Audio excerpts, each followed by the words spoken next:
Hello, and welcome to another week of the Storied Arcs podcast. I am your co-host, Mike. And I'm your co-host, Alex. And today, we are covering Deluxe Volume 1 of Revival, or trade paperbacks 1 and 2 as I'm reading them, or single issues 1 through 11 as Alex is reading them. And if you're reading the compendium, they're probably labeled as chapters or something. Yeah. Well, no, I am reading the deluxe editions. That's what you I are. am. I thought for some reason I thought you were a single issue guy on this. No, for this one, deluxe editions. It is 1 through 11, and if you have both the trade paperbacks and the deluxe editions, the free comic book day story, the 5-page intro is in the front. It is included in all of the collected editions. So it has to be in the compendium too. Well, and it is. And we haven't seen it yet. Yeah, it's listed as part of it, but that always comes first, and then you get that first as like kind of a cold open, and then you get the actual chapter break, which in all the collected editions, the chapter breaks, and it's referred to as chapter art in the credits. Those are the covers that Jenny Frison did. So you get that 5-page prologue first, and that's the scene in the morgue with the reporter Maytow. You meet the little girl Jordan, and that's the moment that the revivers come back. That's the little 5-issue preview that came out a couple months before issue 1 dropped. And then you get that first cover that Jenny Frison did, that first cover of M, she's holding the scythe, and then you go right into the story. So if you're going single issue, you want to try to track that free comic book day collection down. You know, it was an image wide, a publishing wide free comic book day, had a bunch of little mini stories there. But any of the collected editions will have that first. So if you're reading in that form, no worries about tracking it down. Yeah, so let's dive straight into the story here. Now, you and I have both read this in completion. Mm-hmm. So we're not spoiling beyond 1 and 2. Yeah. So I have to, a lot of times in this podcast, I am ahead of the listener, but not all the way finished, whereas you're on a 3rd, 4th, 5th, sometimes 6th, 7th reread. Yeah, this is although this is actually only a 2nd reread for me, and full reread. I guess maybe 3rd time through these particular issues, because I read this one first and then took like a 14-month break before I came back to it and reread this again and then finished the series. So I have read this first deluxe edition more than the rest, but the story is a little fresher for me. So yeah, I do have to be careful in terms of, put myself back into thinking like the mindset of what was going through my mind in terms when all these things are happening, because they throw a lot at you very quickly. Oh my gosh. Well, that's the thing is, so first of all, I don't think we need to talk about the 0 issue. Free comic day thing, because we talked about it in our 0 episode last week. The dead come back to life. Right. It's literally the premise that's described on the back of the book or on the solicit for the book. If you know anything about the series, it's what you learn in the new comic day issue. But you open with so it's a huge cast ensemble. Like there's no way around that. Mm-hmm.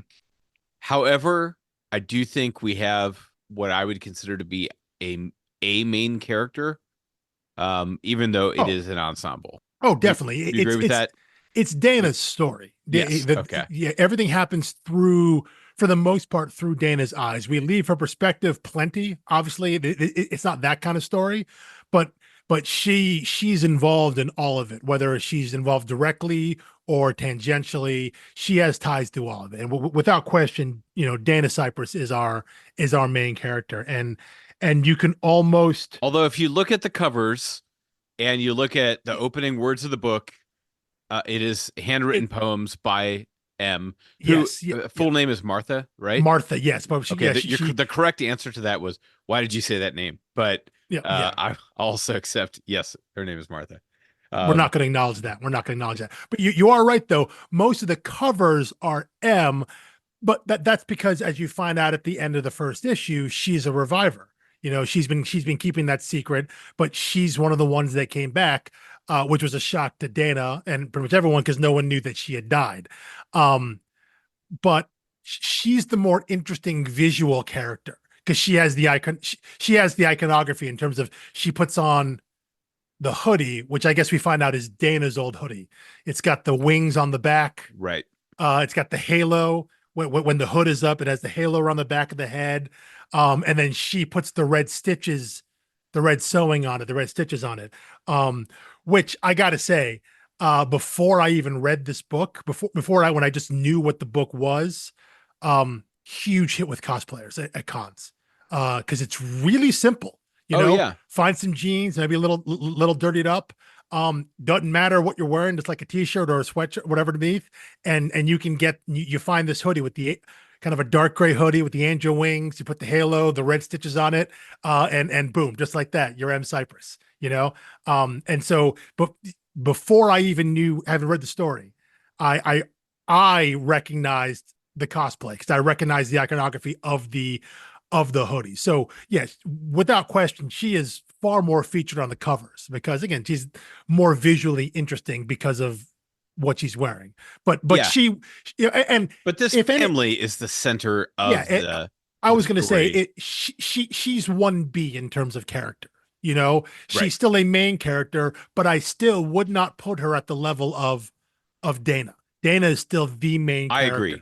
But yeah, I think, and you even go an issue or two, I think, in this run, without seeing Martha or knowing what she's up to, whereas Dana is present in every single issue. Yes, and I'm pretty sure she's the only character that's present in all 47 issues or whatever. For the most part, I think later as the series goes on, this isn't a spoiler, but just kind of a minor hints there.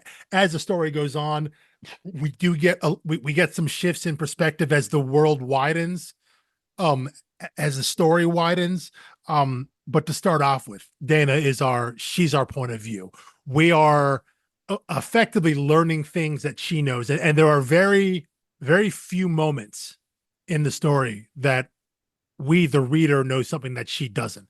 And if it is something that we do know, she catches up on very quickly. Right. I'm thinking about the jumping in. Maybe it's in the second arc when they go to the Hine house, the rich family, when the old man who's a reviver who is pretending to be in a catatonic state, and they got the step siblings that are like having the weird incestual affair. Yeah. And when the son is found dead in his bed, found by the stepsister, we, the audience, sees that, and then a couple pages later, Dana and the rest of the cops are there to investigate, and she very quickly kind of susses out the situation and knows what's going on. So even though we got that information first, Dana being a police officer, being a detective, like she catches up very quickly. So we're still very rarely ahead of her in terms of what we know as the reader. Yeah. So I'm trying to figure out how to dive. Like, this is such a large story, how to dive into the discussion of it, because you were using some comp for it before we got on the air. What I kept thinking of was, it's a little like if you start watching The Wire in like season 3 or 4. It's just like such a large cast, so many characters, and it's like, okay, well, that's the journalist, and here are the police doing the procedural thing. Here are the criminals doing their thing. Here's our character doing their thing. Here's the people around the character. Now the people around the criminals. Now the people around the journalist. Now the people around the police. The intersections. And it's like, okay, I finally got my head around this. And it's like, all right, well, here's the CDC, and here's a religious group that has these secret meetings, and here's a car accident of smugglers taking body parts out of the it's like, as soon as you have your bearing, there's a new ingredient tossed in. Well, and I think obviously I think that's a feature because they very specifically give you a couple dates. So in that Free Comic Book Day story, the day of revival for everybody was January 2nd, and that's the date you see in the Free Comic Book Day. And then on page 1, or I guess once we get past the intro, which is that poem you mentioned, the poem that M had written, when you get to the actual like first scene, and that's where we meet Dana and M's father, Sheriff Cypress, Wayne Cypress. He's at the edge of the quarantine zone around there. We get another date, and that's January 21st. So, you pretty much had 3 weeks basically, of the town living with this, and we're dropped right into the story. So if you happen to have missed that free comic book day, let's say you did miss that, okay? Let's say you didn't read that and you just picked up a new number one, you're dropped right in, and this town is already dealing with the aftermath of these people have come back to life, and no one knows why, and nothing seems wrong with them except that they were dead previously and now they're not. And as we find out, they still can't die. And one thing I want to ask you, because I remember distinctly when I first read this book being a little confused, not about the exact science or the why or the what for of people coming back to life, but the in-universe rules around it.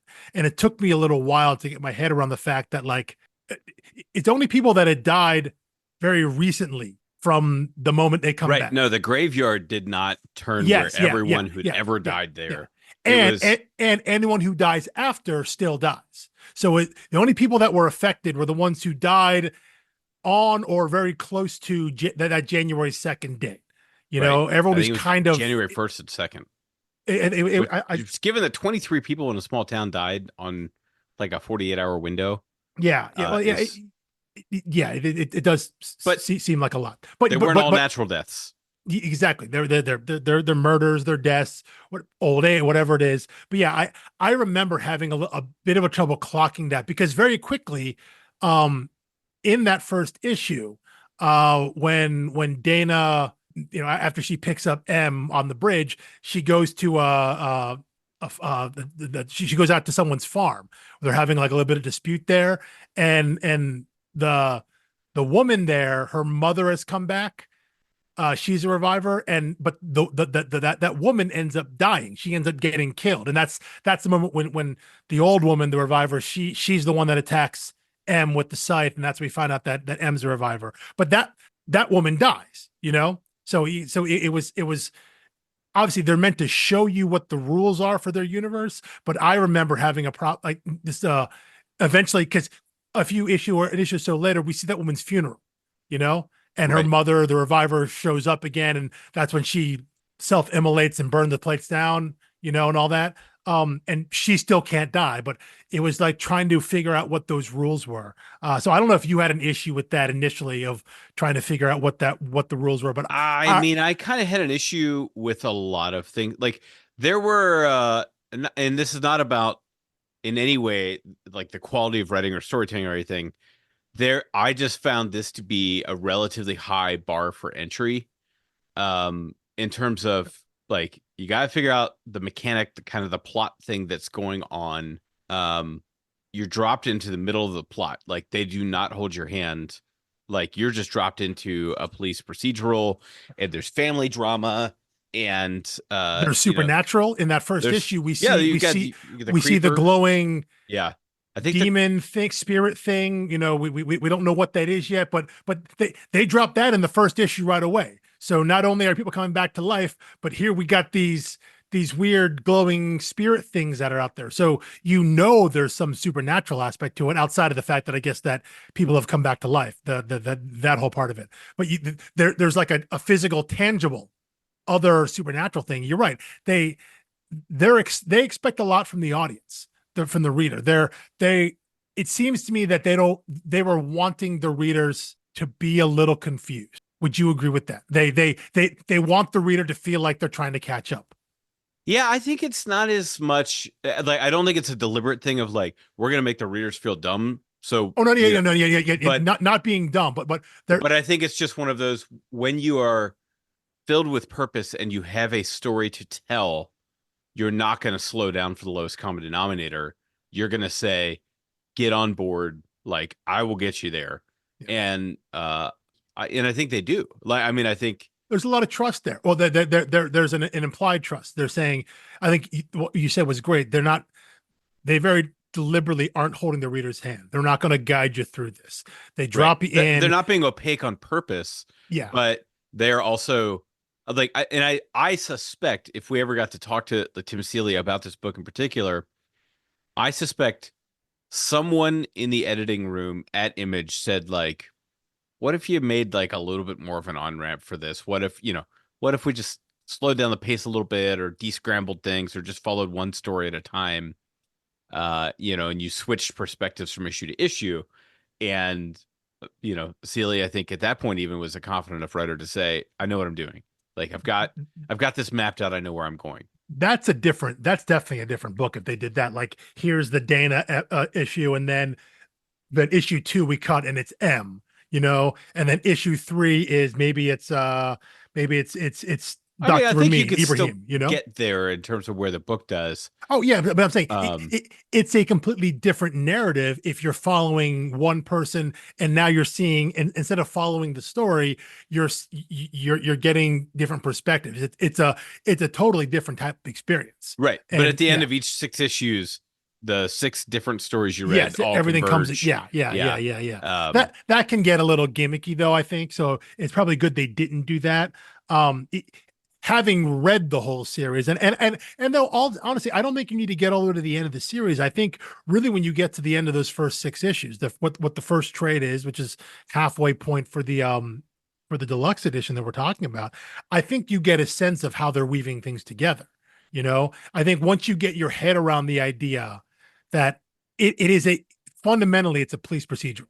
If you get around the idea that everything, if you view it through that eyes, that you're following a cop around, you know, and how, so that these are all like little episodes, but in the back of your mind, they're all tied around the base idea of the revivers. But if you view it as a police procedural and you say, okay, well, we're catching they got to drive out, they got a domestic disturbance there. They're going to go check that out there.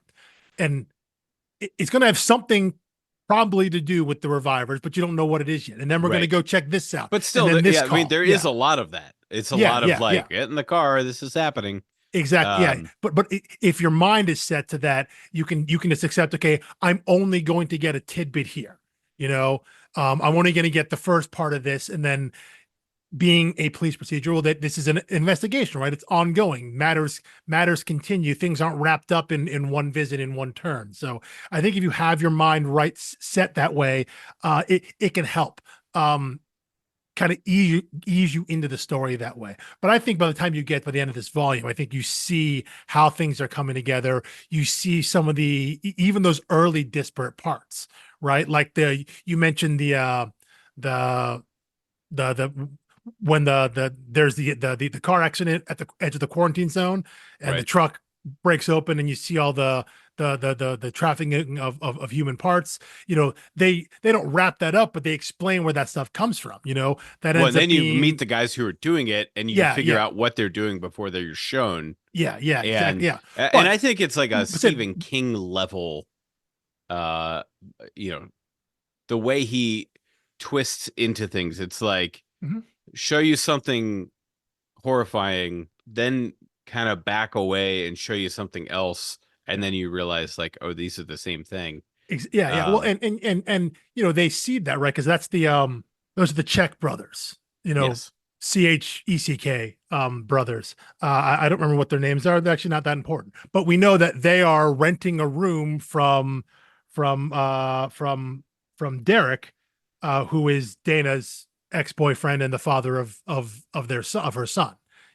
So it has these ties there. And you're right, when we first see the Czech brothers, we see that there are noises and screams and stuff, or whatever, sounds of like industrial tools coming from the house, and they have excuses for what they're doing there. And we see them working tools and power tools and all that. We don't know what's going on. Then we see the truck later on with the human body parts.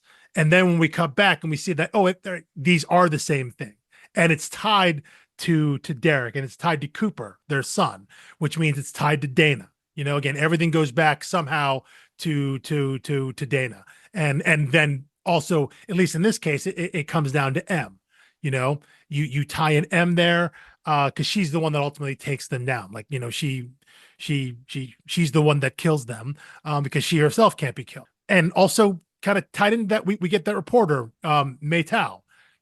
So again, and she was someone that M kind of quasi knew in high school. And so everything, if you got if you have the crazy person board with the pictures and the strings and stuff like that, Dana's in the center, and everything is only 1 or 2 degrees away from Dana being kind of the gravity of everything. Yeah.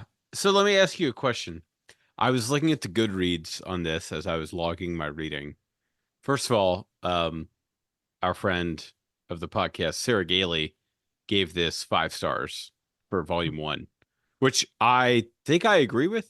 It's like I don't know what more I could want out of a volume 1.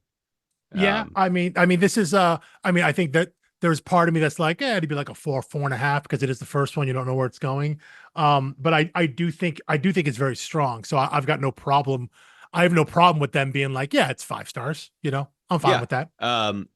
But what bothered me about Goodreads, which is there's always something. The genres and tags are user specified, not publisher specified. So it's what shelf people put it on in their personal libraries. What they decide it is, right? Right. Okay. Yeah. So it's on graphic novels, which is a semantic issue I don't want to get into again. Yeah. Yeah. It's comics, horror, fiction, mystery, fantasy, supernatural, zombies. I'm like, this. I don't think this counts as zombies. And as my proof, I will go to this is Jeff Lemire's quote from the intro from the forward, which I assume is in the deluxe as well. It is, yes. But he says, what's so brilliant about Revival is that Seeley and Norton explore the concept of dead returning to walk the earth. We all know that's been done to death, in countless comics, films, etc.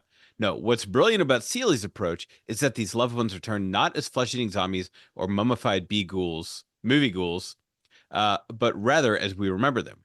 And that's when things get really interesting. 10 lets us watch beautifully flawed and compelling cast of small-town characters struggle to cope with what comes next. So his whole thing is saying, like, they're not zombies. They're actually the people you remember. Yes. Well, and I'm really glad you brought that up, because one thing that I really like about this book, and it's very quick, it's very subtle, but there's a scene, one of the few scenes without Dana. I mentioned him before, Dr. Ibrahim Ramin, the guy who comes from the CDC. He comes from the CDC, and he is basically appointed by the feds to be part of, Sheriff Cypress's task force on the revivers. We have a scene where he calls back to Atlanta, right? And he's talking to someone that he knows, Ami, I think her name is, and she specifically names dropped George Romero, Day of the Dead, Dawn of the Dead, things like that. So what they're saying is Revival exists in a world where people know what the pop culture meaning of zombie is, and that sets it apart from a book like The Walking Dead, where no one ever says zombie in The Walking Dead, because the concept of a zombie doesn't exist. Like, no one in The Walking Dead is like, wow, this is kind of like Day of the Dead, right? Like, anyone watch George Romero movies? It's not but Revival is not meta commentary. It's like something like Scream is. Scream, the Wes Craven stuff that's all intentional meta commentary of, like, we know these slasher movies exist and we're going to talk about them in that way. But so there is an outside fascination. They make it clear that the way people talk about what's happening in this town in Wisconsin, like, they have no other word for it other than zombie. So you're forced to use that because we know what that means. That, in the most general sense, means dead come back to life. Even though the revivers here are not, as Lemire puts it, they're not the zombies that we think of when we think, they're not like brain zombies, Right. Which is maybe a little reductive. Maybe zombie fans would be like, there's all kinds of different zombies and yada, yada. And this goes back to something we talked about last week, how when, coincidentally or not, Revival #1 came out the same day from Image as Walking Dead 100, which is a big milestone issue. So I wonder, because obviously I don't remember this at the time, but I wonder if there was any sense of cross promotion of, like, Walking Dead 100. You've been reading this book. This is, Walking Dead has always been big, and he gets to 100. That's a big deal. And you know what? We got another book about coming back, the dead come back to life, and it's Revival.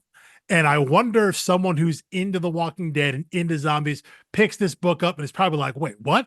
wait, what? These aren't I was, zombies. well, I that could and I see, was going to say, someone saying that. So I wonder if there was or was not any sort of concerted effort to market it that way and have it timed out that way, or if it was sheer coincidence and there's no marketing to it at all. Because I'm with you, there is a stark difference, complete difference in terms of the type of phenomenon, I guess, that you're dealing with The Walking Dead or any others, not like World War Z, said all the Romero movies, any of that stuff, than what Seeley and Norton are doing here in Revival. It's a completely different approach to it, which I think makes this more interesting because, as Lemire says, we haven't seen this. Anytime the dead comes back, there's always something wrong with them, right?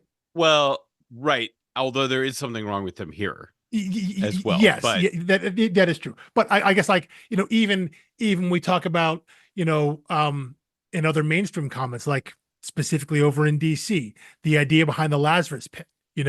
Every time someone comes back, they're yeah, missing a part of themselves, and they have to hold on to that humanity. And if you come back so many times, you lose that humanity. We don't see that here. Obviously, the revivers come back with the extra supernatural ability of like being able to heal themselves and they can't die again because they've already died, or they're still dead, depending on the semantics of that. But yeah, they for all intents and purposes come back as themselves. We see, you mentioned the group of revivers that meet down in the church there. I wrote her name down. The leader is Jeannie Gorski. She just went back to work at the grocery store because, what else was she going to do? She died, yeah, came back. Well, yeah. They're not.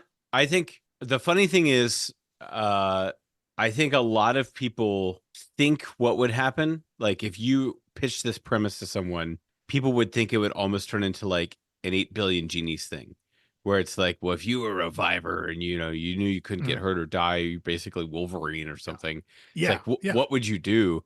yeah. And the truth is, like, I think a lot of people really wouldn't ask that. They would just try to live their life and go unnoticed. And And that's exactly what we see here for the most part. For the most small part, you see, town, yeah, yeah, especially like your kind of stereotypical small town Midwestern person is like that is not true. going to Yeah, make a big deal out of this. yeah, Just yeah. can ever go back to work. But I think we see something a little different in M.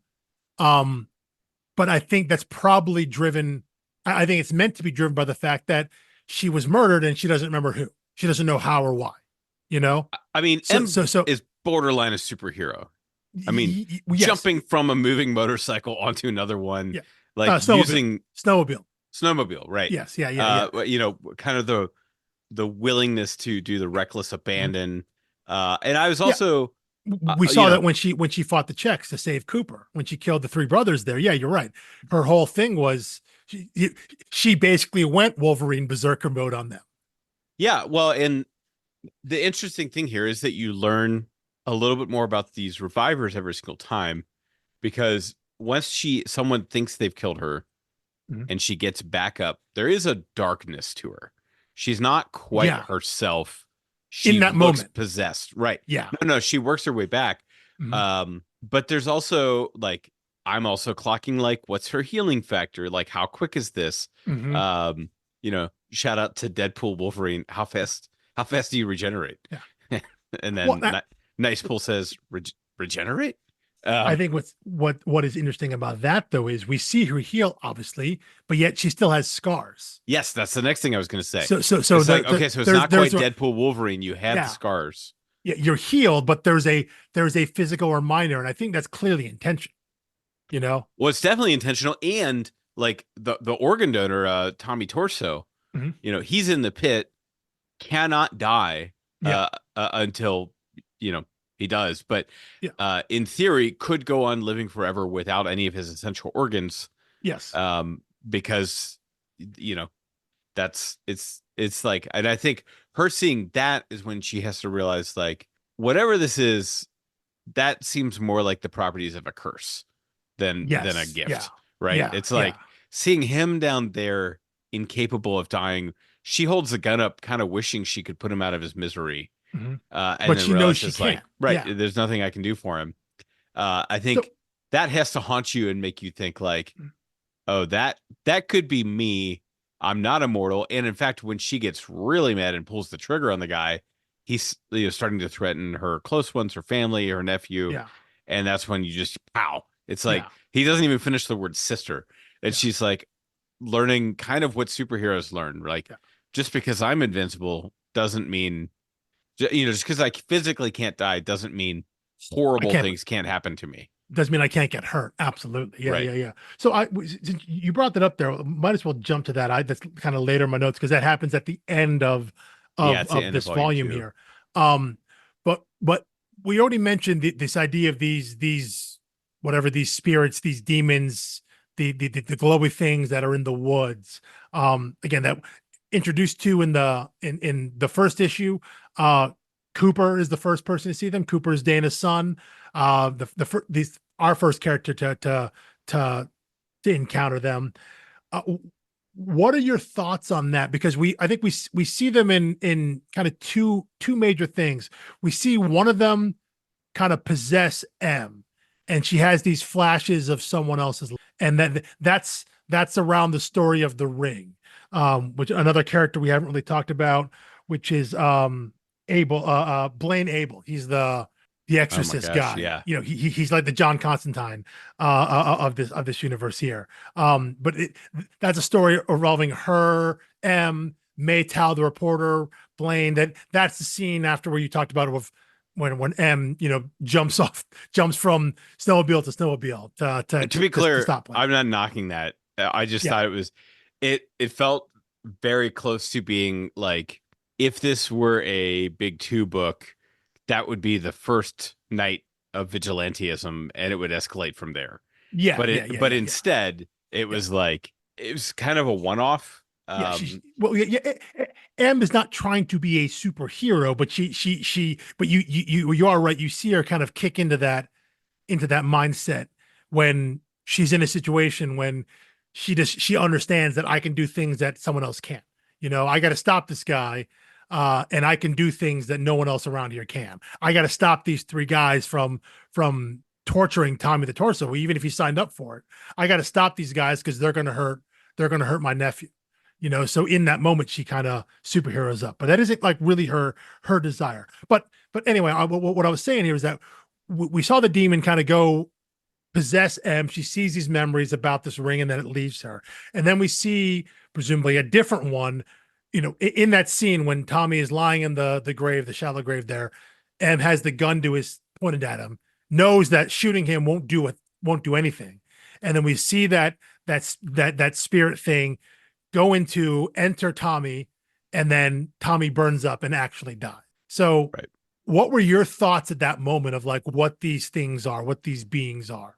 Did you have a sense? Were you thinking about, there's something to them? I'm just kind of curious where your head was in that moment when you read that. See, I'm trying to put myself back to the first time I read it. Yeah. And I think I had resisted really forming a theory, because the first time you read this book is like drinking from a fire hose, and you don't really know what's going to be important because there's so much information, so many just things happening. And so I didn't know whether to chalk that up as like, oh, that's weird, or that's an important data point for figuring out what these things are. And to me, at this point in the story, the green guys walking around are like ornamental. Like, they're not that interesting to me yet. Like, all these characters who have names and I know about them, that's what's keeping me reading. So I'm working really hard not to spoil anything. Since I've read it all and I do know, but back then I think I just, I didn't know if it was a combination of that thing killed him to put him out of his misery. Because it's a good spirit and he was possessed by a bad spirit and revived, or vice versa. Or if I just was like, well, I don't know what just happened, or if I just need to keep reading. That's a good point, because early on we do see that the one that first possessed M, where she saw the memories about the ring and all that, she, for what we understand, like kills that spirit by drowning it in the river, Right. After pretty quickly regurgitating him as if she had control or it rejected her. Yeah, It was yeah, yeah, very yeah, unclear. yeah. Like there was some there was there wasn't a match there. Yeah, and They weren't I vibing. yeah I don't know what I think you're right. else. I was trying to remember as well, and I think what I clocked is, well, the thing I definitely clocked as I read this book is that this is a very character driven story. It's a mystery story, and in the idea of the people come back to life is, again, not what the book is actually about, because as we talked last week, we talked earlier in this episode, that's just a given at this point, you know. Right. So what the story becomes is focused on these characters and the secrets and the mysteries and the things of that nature. And I think what I remember at the time was thinking, this will be important later.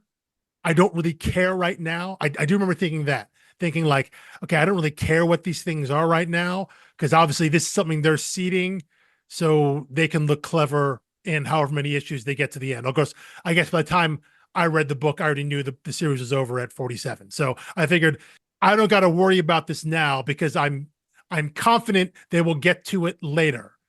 How satisfied I'll be with that conclusion, yet to be unseen. But I think at that point, I was like, I don't need to think about this now until they want me to think about it.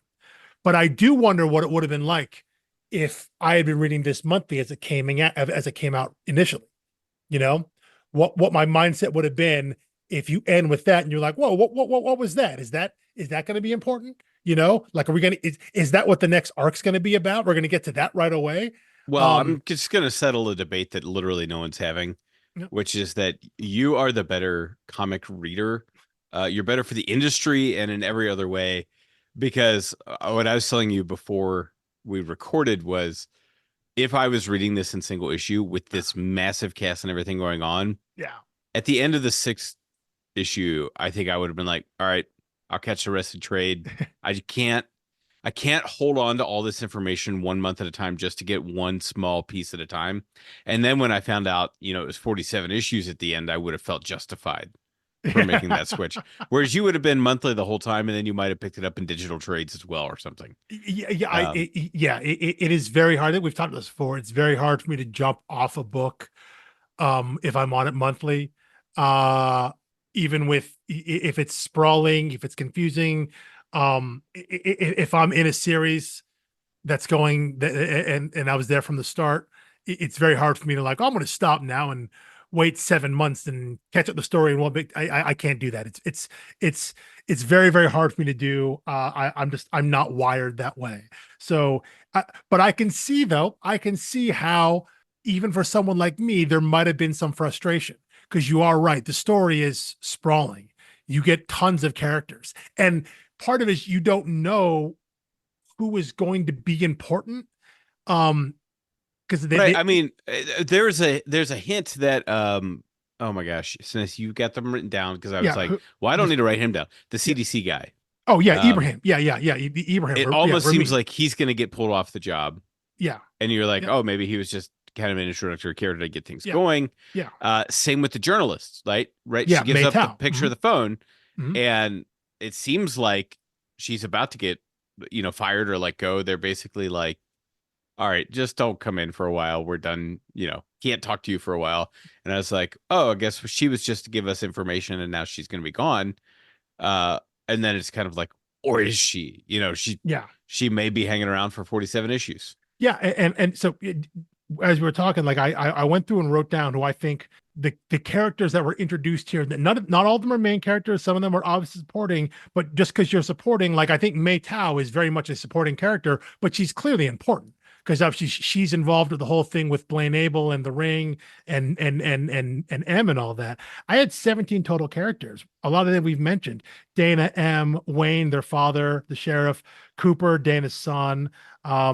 Mentioned Derek, who is Cooper's father. There's also Nikki, who is Derek's girlfriend, who is also involved in the plot at the end, because she's at the house with the Czech brothers and all that. Mentioned Dr. Ibrahim from the CDC. Mei Tao, the journalist. There's the old guy, the fitness guru, right? Lester Magic. Yep. He's there.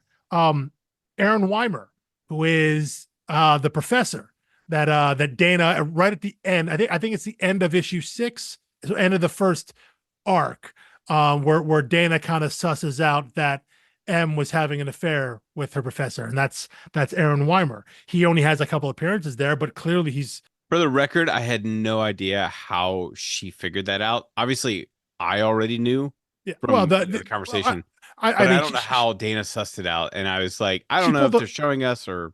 Well, she pulled the phone records, and there's like 17 calls. Yeah. There were like 25 calls there, and like 19 of them were to Aaron Weimer. So and so your head naturally goes to the idea of like, oh, well, college student having an affair with a married professor, and then at least her mind did.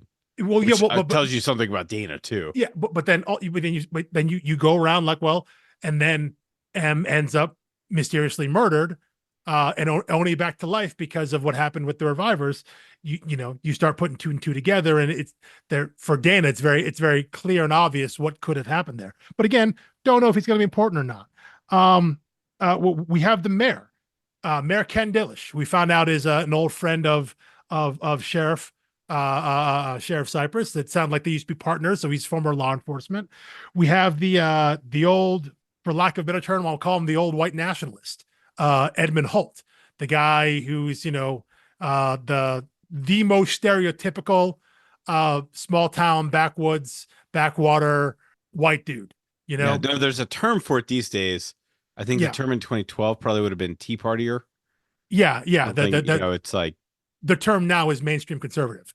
Unfortunately, I was going to say MAGA. Yeah. Well, but yeah. But yes. But we see two ways him, of saying the same thing. We see him. He also has a history with Wayne. So showing that Wayne, while being the upstanding sheriff, is not maybe the most upstanding guy. God, who else? Oh, and then there is this Clyde Birch, who is like this TV personality who shows up out there. Who I'm trying to put who is he supposed to be like a Pat Robertson, like a 700 Club guy? He seems to be. He seems to be. He's a national figure.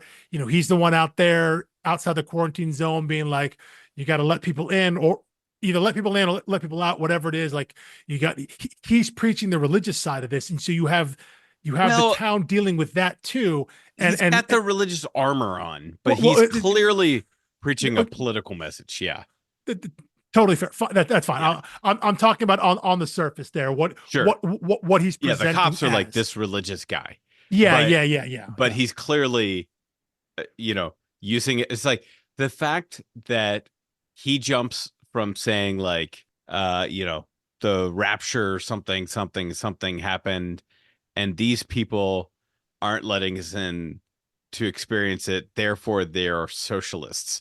It's like, I'm like, I've read the Bible. I don't remember socialism being the enemy that Jesus was up against. Is that not in the Bible? Oh, right. Boy, yeah. So it's like, I'm being lied to. I can't believe it. Right. It's like, you are demonizing socialism, which you're doing from a certain camp, which is fine. But it's one of those things where it's like, you kind of, you told on yourself a little bit there. Yeah.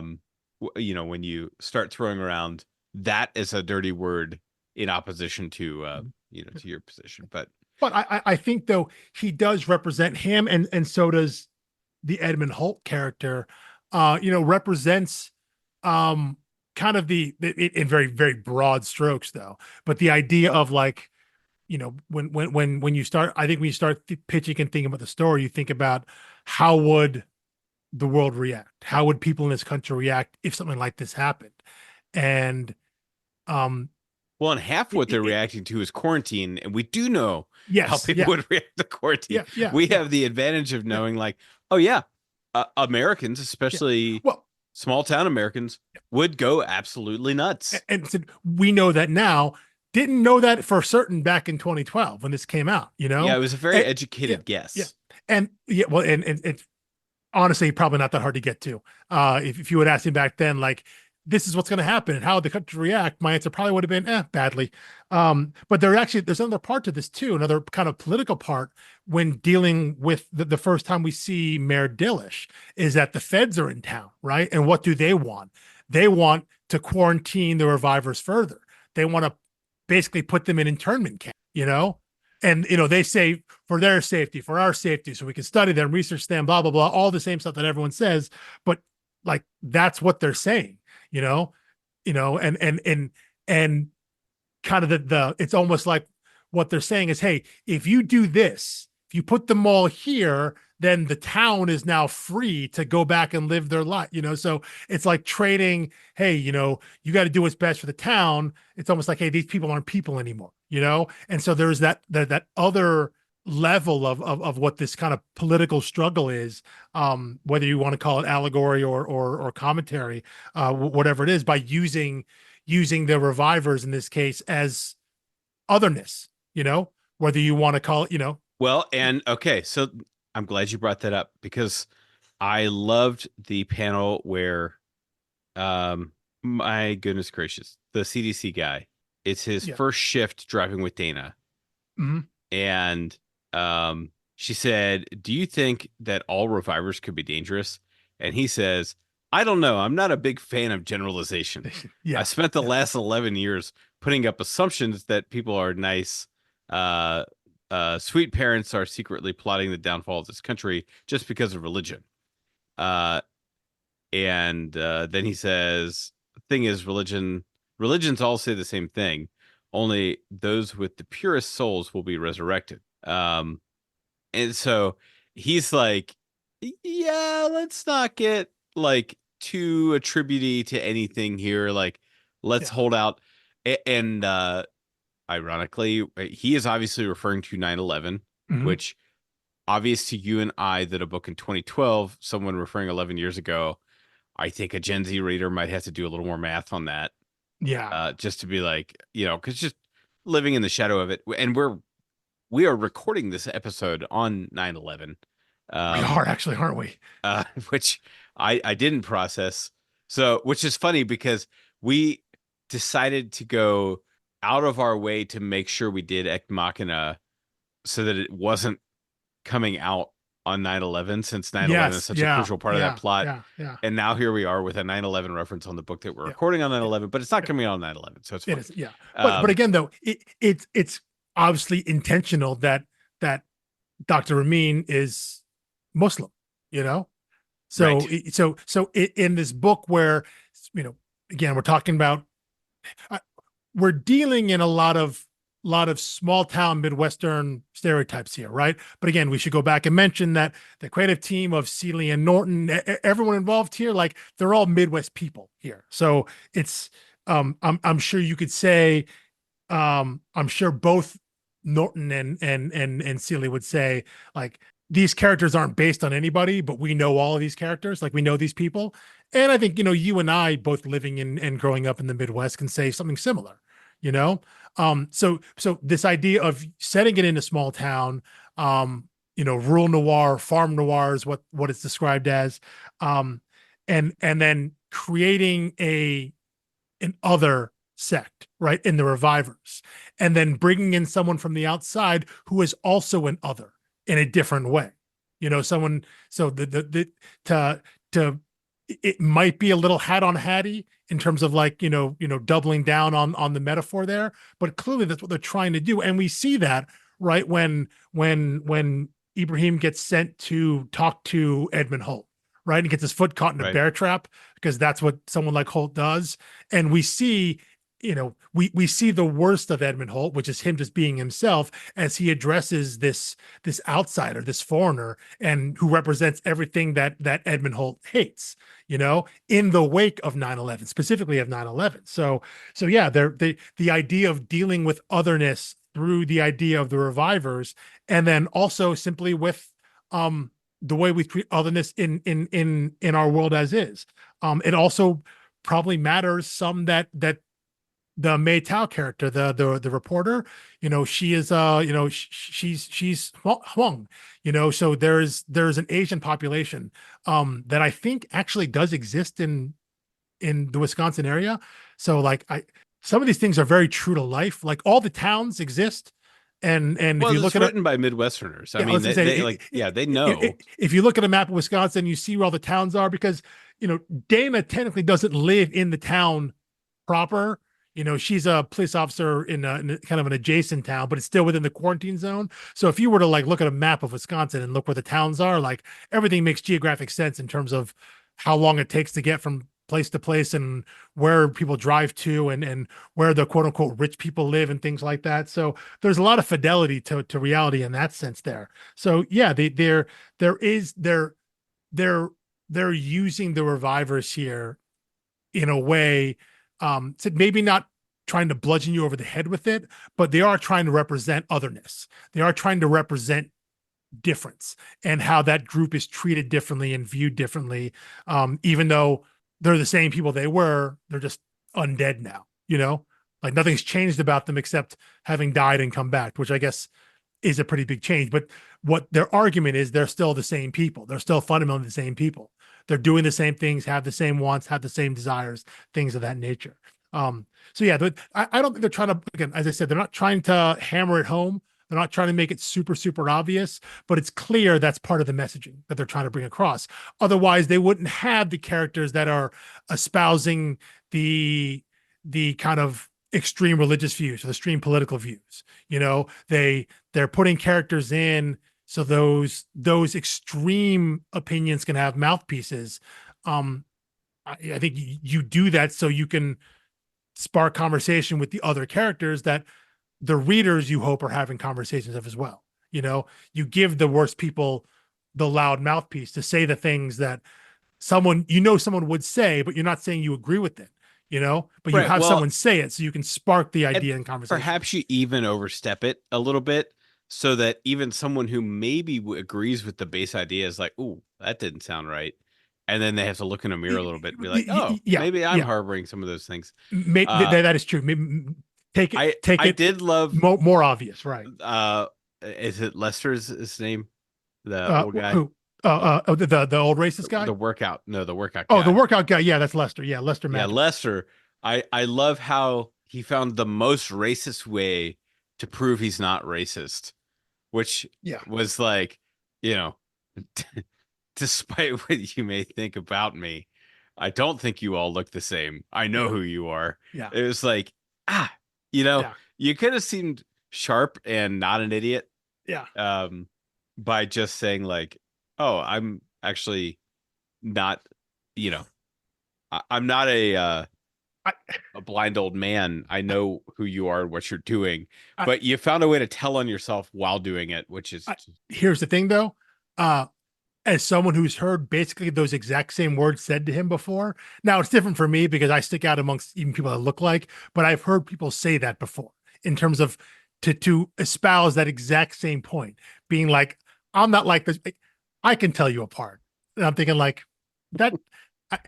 I know you ever say that to way better at work. Just I know you sounded way better in your head. That sounded way better in your head than it did out loud.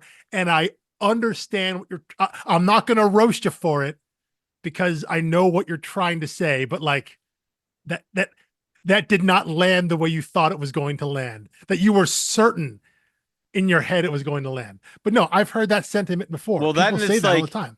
Well, that, and the real thing is it's a way of patting themselves on the back while kind of asking you to pat them on the back. And it's like, there's no room left. You did all the patting on your own back. Like, if you want to pat on the back, you one need to kind of earn it, but two, and more importantly, you can't do it yourself and then expect everyone else to join in. That statement is like, it's like a step and a half away from, but I have black friends too. Like it's that sentiment, what you're trying to say, but there's no good way to say that. So your option is just to not say it. But again, they're using that idea of, in this case, race, whether we're talking about someone who is of Asian descent or someone who is with Dr. Ramin there, he's of Pakistani descent. This people using the race difference there it's all just coded to talk about what they're dealing with the revivers, and there's a sense there even, right?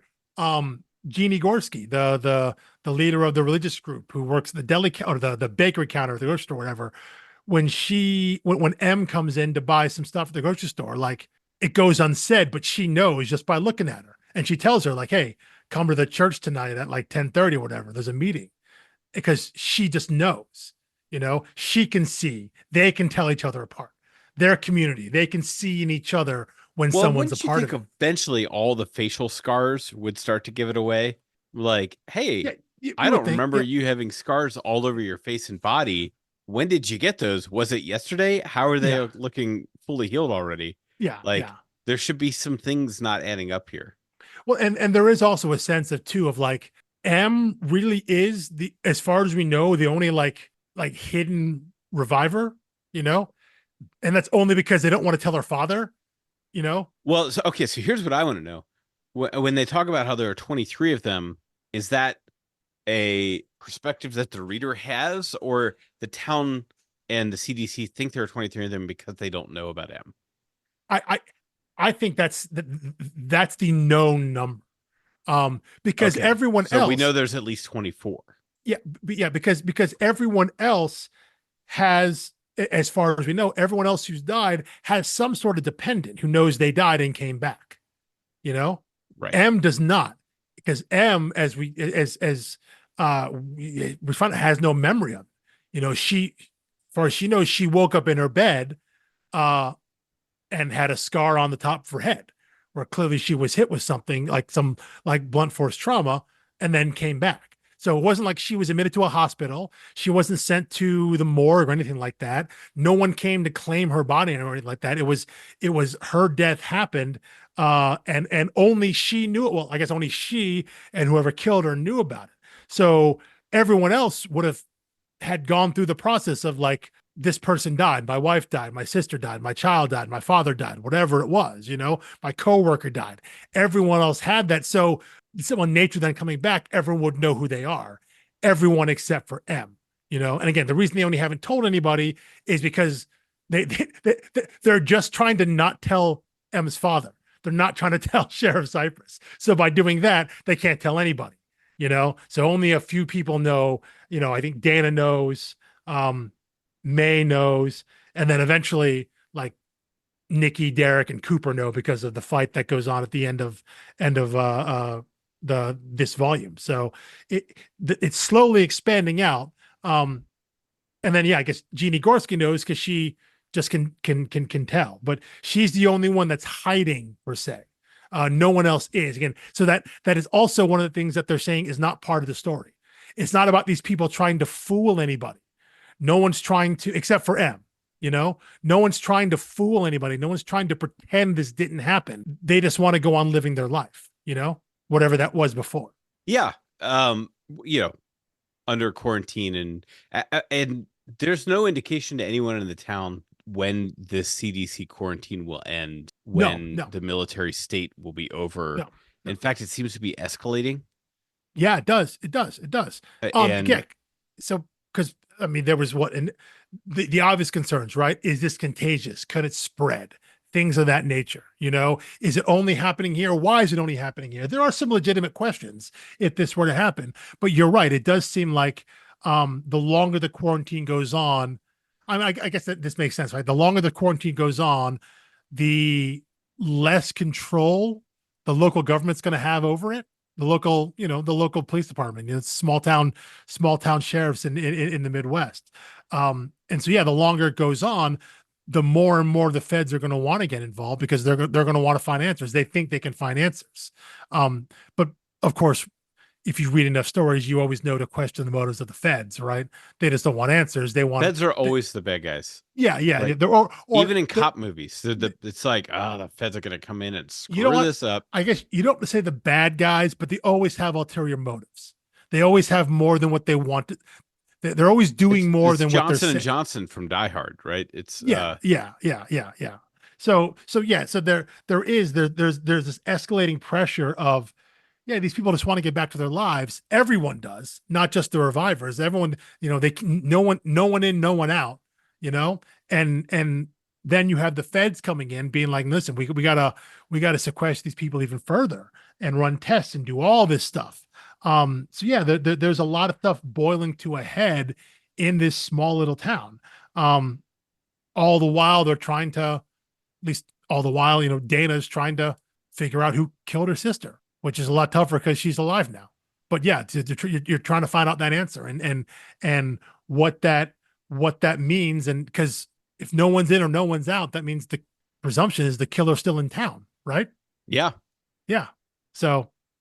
Well, yeah, I mean, they would have to be, although, as we know from the very old man who was faking catatonic, you can sneak out. Yes, yeah, he was able to sneak out. So the one person is broken quarantine. One that we know of. Yeah, what's his first name? I have it written down here. That's a whole plot we didn't even touch on. Anders, yeah. Like, but again, that's the procedural cop nature of this, right? They in the beginning there, Sheriff Cypress forms this new task force, right? That's just focusing on cases involving revivers. And so early on, it's just Dana gets a call, goes out dealing with these cases. And yeah, the whole thing with Anders Hine and his brother and stepdaughter and all, sorry, his son, stepdaughter, all that whole thing there is just another case there. And yes, you're right. He is able to escape. That is a loose end. He's the one person able to break quarantine because we see a bunch of people trying to get in, right? In and out. People want to get in because whatever they think is going on here, they want to be a part of it. That ties into the religious aspect of it, right?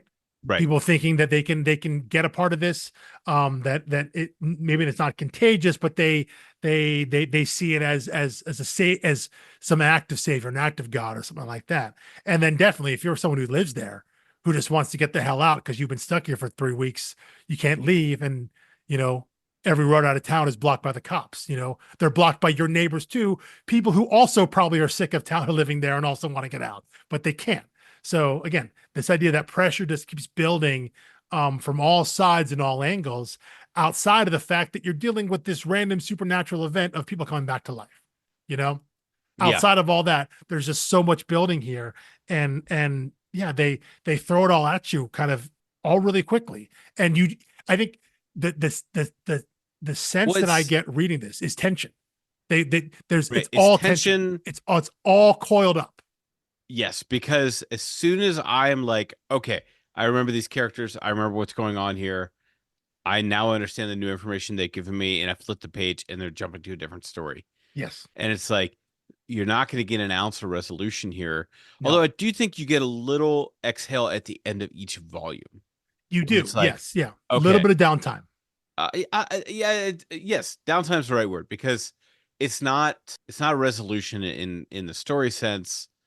And it makes you want to read the next issue immediately, like a good cliffhanger ending does. But it's not just like the season end of Lost, where you didn't get a big reveal, or you realize like, oh, the big reveal you're waiting for didn't really matter, and you need a different reveal. So yeah, I think they just did a nice job of pacing it, and that's also just a good way of knowing the industry, knowing that like, keeping an eye on the fact that these are going to be broken into trades later, and the fact that they've named the trades, which is something we don't often talk about, but also not that many people talk about them. But volume 1, You're Among Friends, and volume 2, Live Like You Mean It. And I didn't put a lot of thought into what either of those means. I mean, You're Among Friends, like the name of the series itself, could have multiple meanings. It could mean you're all in quarantine together. Yeah. It could mean, you've been revived, you're back among friends. And what did I say the second one's called? Live Like You Mean It, which also, that sounds like if there was a Velvet Volume 4.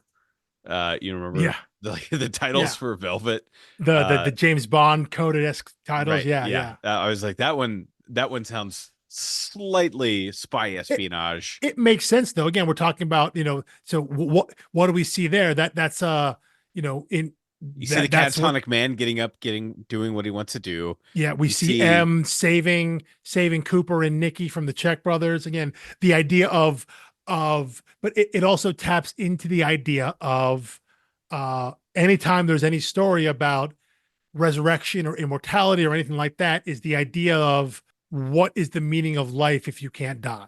The idea that death is what gives life meaning, that larger existential question, right? That comes in any sort of story, whether it's you're talking about like the immortal soldier story, anything where there's resurrection, that's always the question. Like, what does it mean to live if you can't die? And that I think that's an issue that they only touch on, only graze on here, But I think that by titling that second volume, that it shows that it's on their mind. It shows that it's something that the revivers are going to be dealing with. I think, and specifically M, because I mean she's our, in terms of revivers, she's obviously the most important, I guess. If Dana's our most important regular living human, then M is the most important reviver. So the idea of what is life worth living if you can't die? What does it mean? How does that weigh on someone who has already died and come back? Is it like a second chance? And then what do you do with that? What does getting a second chance mean if you get infinite number of chances, right? Cooper even makes that analogy at some point, right? He's playing a video game. He's talking about like infinite lives. So, yeah. And think about how you play a video game. If you have infinite lives, you try everything, right? You do all the crazy stuff because dying doesn't matter. The whole point is if I keep doing this enough times, I'll figure out how to get it right. Versus it's Groundhog Day. Yeah. Versus if I only got one shot at this, that changes the calculus entirely. So yeah, it's the larger existential question that again they don't really touch on here in the first volume, but it's playing notes in the background right now. It's something to kind of swirl in the back of your mind as you're reading. Yeah. That I think reaches the end of my notes. I mean, there's so much you could say, but I want to leave some stuff on the table for volumes 3 and 4. I want to note one last thing. That's not a story thing. It's a creative team thing. I want to call out Mark Englert, the colorist, because this is a horror book set effectively in the wintertime in the Midwest, which I don't live in Wisconsin, but we live in the Midwest in time. It's very dark and gray and whatever it is. This book is incredibly bright. The colors are distinctive. They're not neon. They're not like, it isn't like a Paper Girls kind of thing with Matt Wilson and Cliff Chang, where there's like real brightish colors, but there's high contrast. It stands out. It's not a dark and gloomy book, Yeah. And it would have been very easy horror story for it to be. That's what I'm saying. And it's another way that it distinguishes itself from The Walking Dead. And that's exactly where I was going to go. When you're telling this type of horror story, any kind of horror story, so much of it is done through the mood and the vibes of the art, that just what your eyes take in informs how you read the dialogue and how you read the character. It's very bright and open here. It's daytime and sunny at times. The rooms are well lit. People are wearing bright colors, a lot of flannel, obviously, because it is the Midwest in the wintertime. But it's a very bright book. And so it's like they're trying to set up a slight disconnect in your mind of like, right, M is dead, when she's walking around. And yeah, she's kind of in the goth adjacent, like teenage goth hoodie and all that stuff. But like, she's dead, but walking around in daytime in the brightness, going to the grocery store to buy baked goods and things like that. That this idea that it's a regular town, regular people, a regular type story.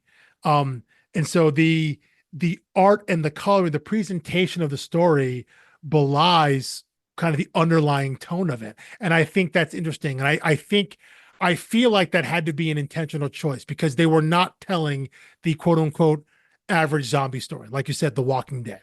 They weren't telling that story. So they don't want it to feel like that. They want it to feel like something different. Yeah, maybe this is a better point for me to add at the end of our series. But I feel like in a lot of ways, this is like the spiritual grandparent to Something is Killing the Children. Like, I was like, I get similar vibes. Perhaps it's that it's a horror book, one that I normally wouldn't read, but, I check it out because of the creator. That also has bright interior colors. It's not doom and gloom.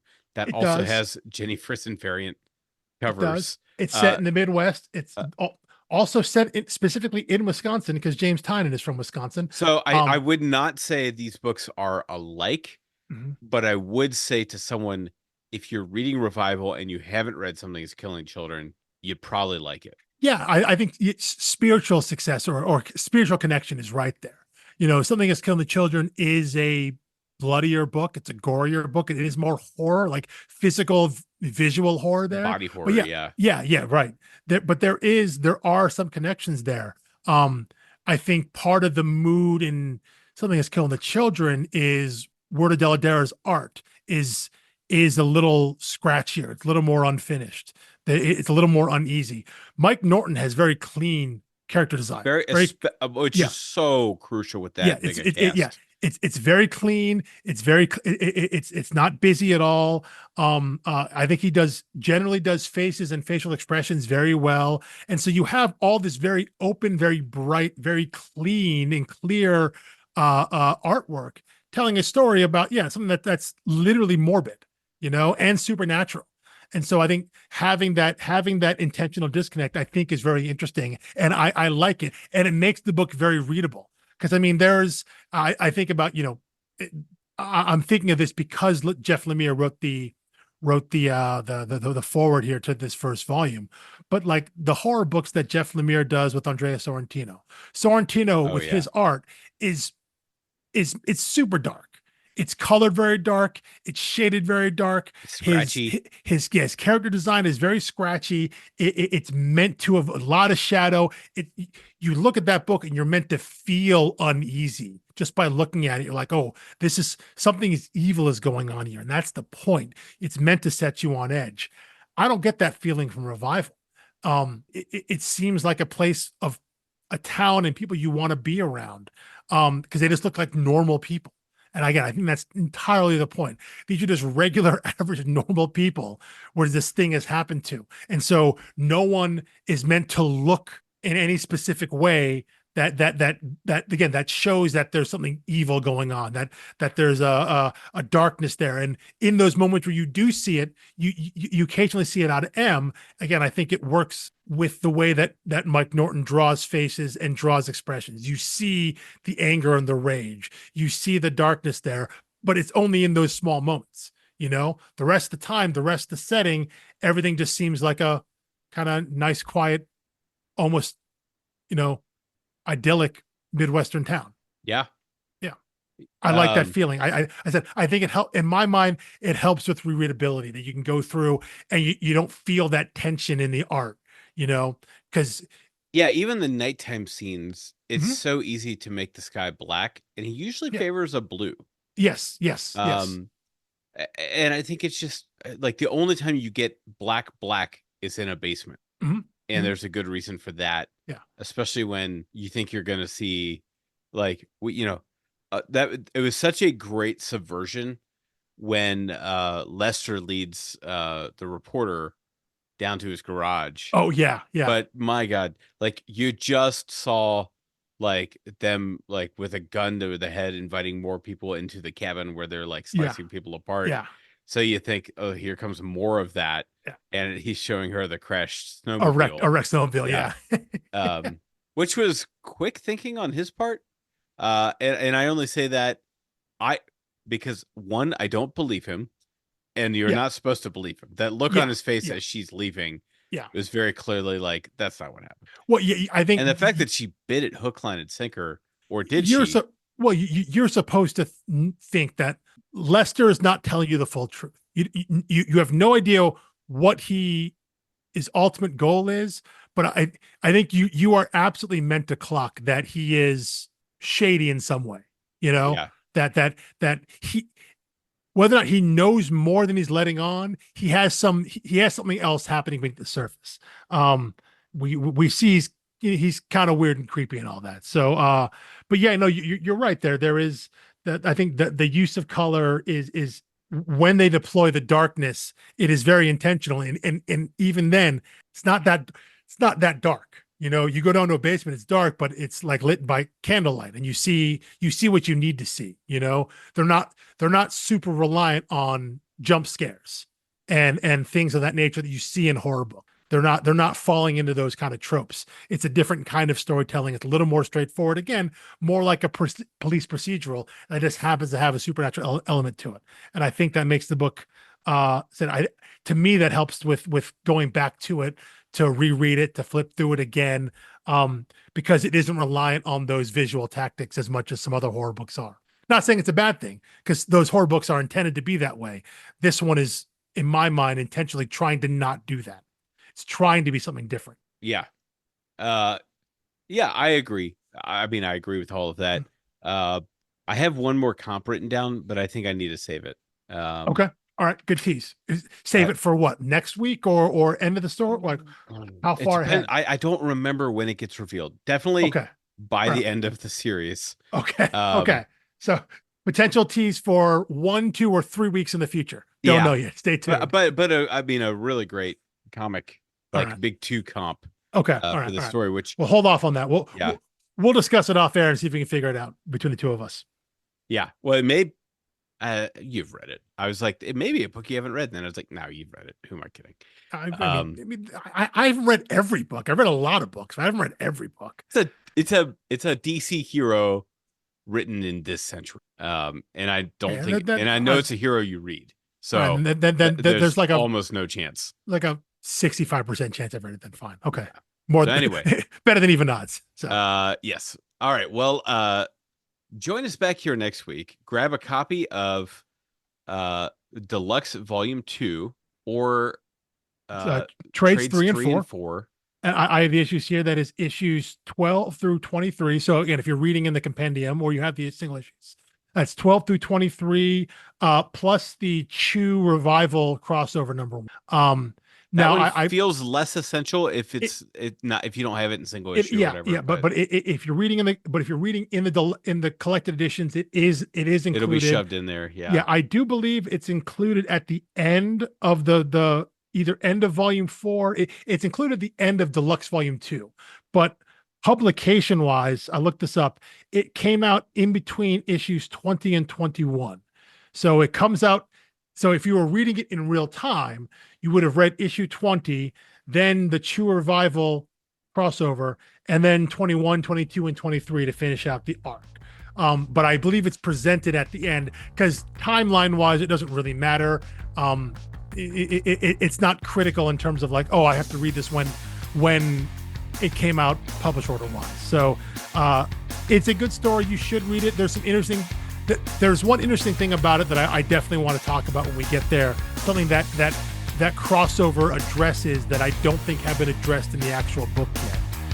So we'll get there. So I think you should read it. And again, if you're reading in any collected edition, trade paperbacks, the deluxe editions, the new compendium that, as you're listening to this, was released yesterday. If you listen to it the day it drops, reading in that, it'll be included, so you don't have to hunt for it. You only got to hunt for it if you're going in true single issue plots.